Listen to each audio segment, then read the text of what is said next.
everybody. Today, before we start reading the story, we're going to do some facial exercises. We are going to make ugly faces. Let's see your ugly face. I'm going to try and make a really ugly face. Can you make an ugly face?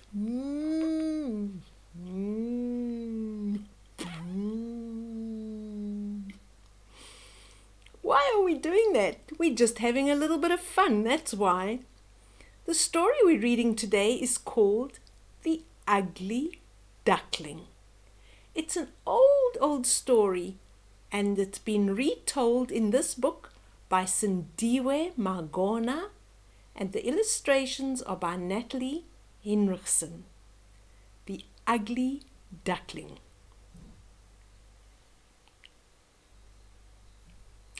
Once upon a time, there was a duckling who lived on a wide open flea with his family.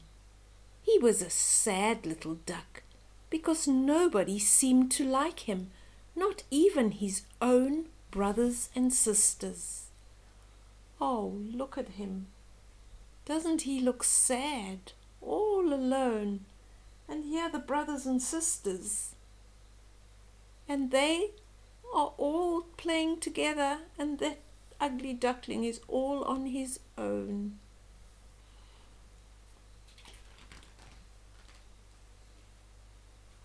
A big tear rolled down the little duckling's cheek. Ugly duckling, that is what everybody calls me. Nobody loves me in the whole wide world, he sobbed. That's not true, darling. Mama loves you.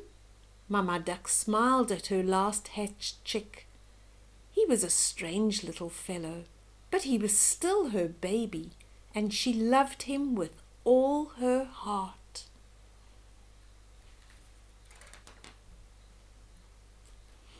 My goodness, said Papa Duck.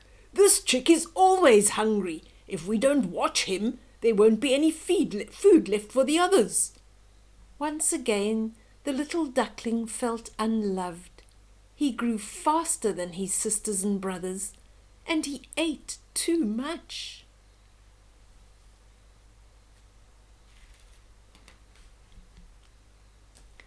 The birds on the wide open flea teased the ugly duckling too.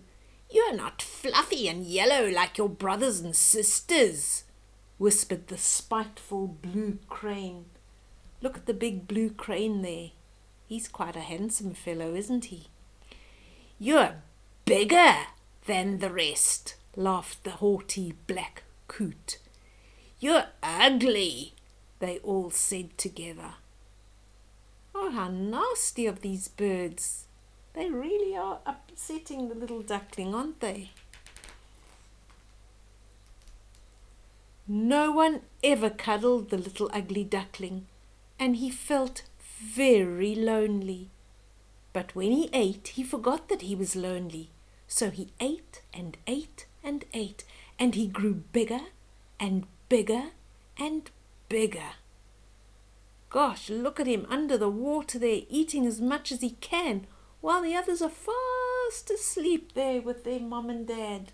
Look at them, tucked up under their wings. And the big ugly duckling is eating and growing bigger. One day, the ugly duckling felt so miserable that a single tear fell from one eye. Trying to stop more tears from falling, he looked down. Then he saw his reflection. He gasped. He looked rippled and wrinkly on the waves. Everybody was right. He really was ugly. The ugly duckling ran away. He wanted to go far, far away. Then nobody would know that he was the ugliest duckling on earth.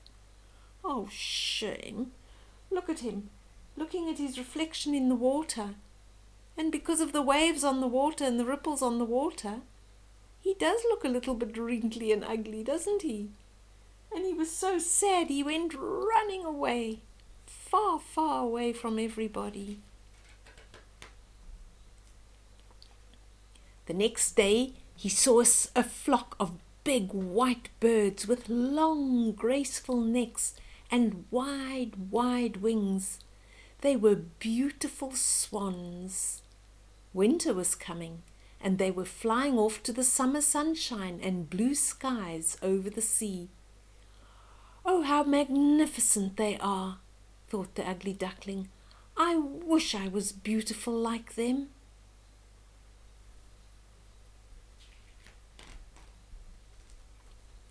He wandered across the river and flays, far away from home.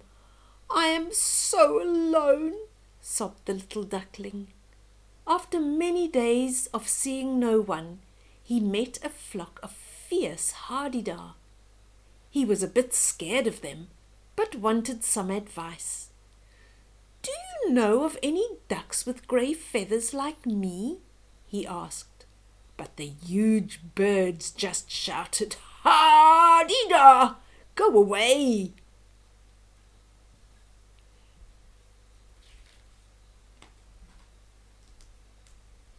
Sadly, the little duckling set off on his own again. He walked until his little webbed feet were worn to the bone, and he collapsed in a heap.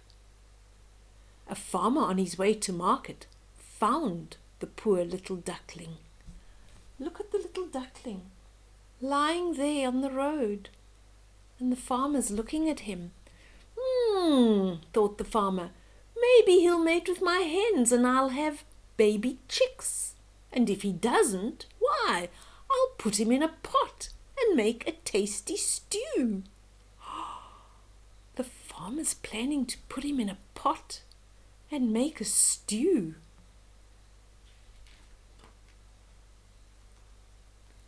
But the hens didn't like the ugly duckling, and nobody took any notice of him. When everyone was sleeping, an old kindly mother hen shook him and whispered, "You've got to run. When the farmer sees you're no use to us, he'll put you in the pot and cook you for dinner." The poor little duckling trembled with fear. "Run," said the hen. "Run for your life." Look at this hen telling the little duckling to run. Run for your life.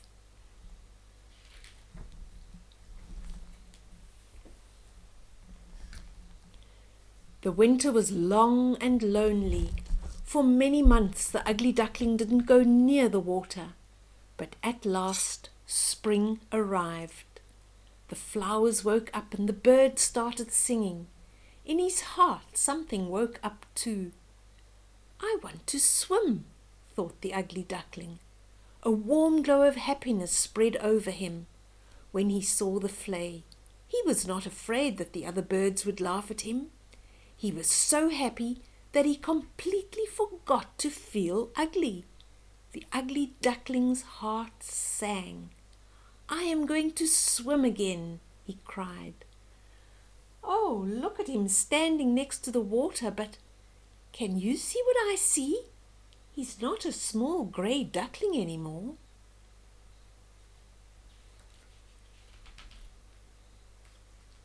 Suddenly the ugly duckling saw the flock of graceful white birds with their long necks and wide outstretched wings.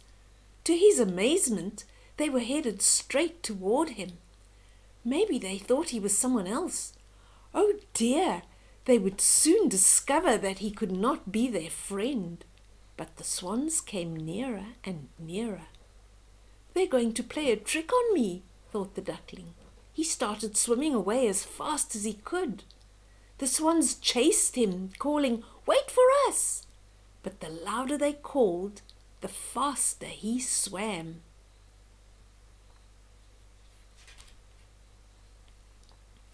At last he stopped. He was totally exhausted.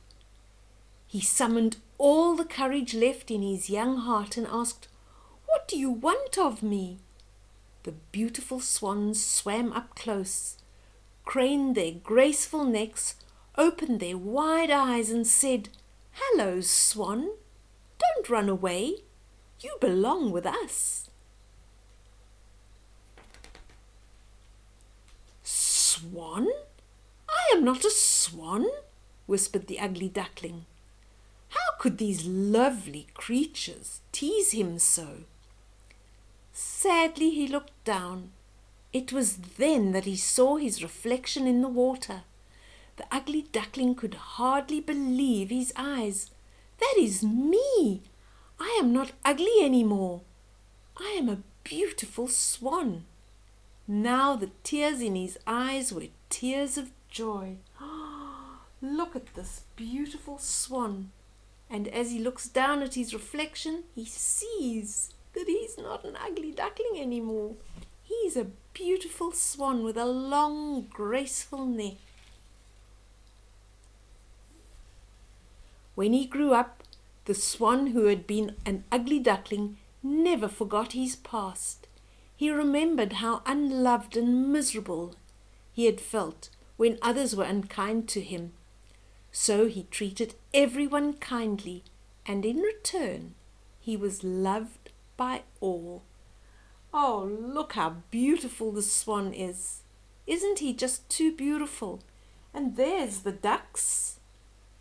There are the ducks, and there's a little baby duck. And here we have a weaver bird, a kingfisher. I think this is a red collar barbet. All the beautiful birds. And the ugly duckling was not ugly after all. And what did we learn from this story? It's very unfair to call somebody ugly just because they don't look like you. And after all, we are all different. Look at all the different birds there. Red ones and blue ones, yellow ones and white ones, and they are all beautiful. I hope you enjoyed that story. It was a truly good story for me. Which is your favorite bird in that picture? I think in this story, the swan is my favorite picture, my favorite bird. I'm going to say goodbye now. I hope you enjoyed your time with me, and we'll see you soon. Bye-bye, Serena. Bye-bye, everybody. Mwah.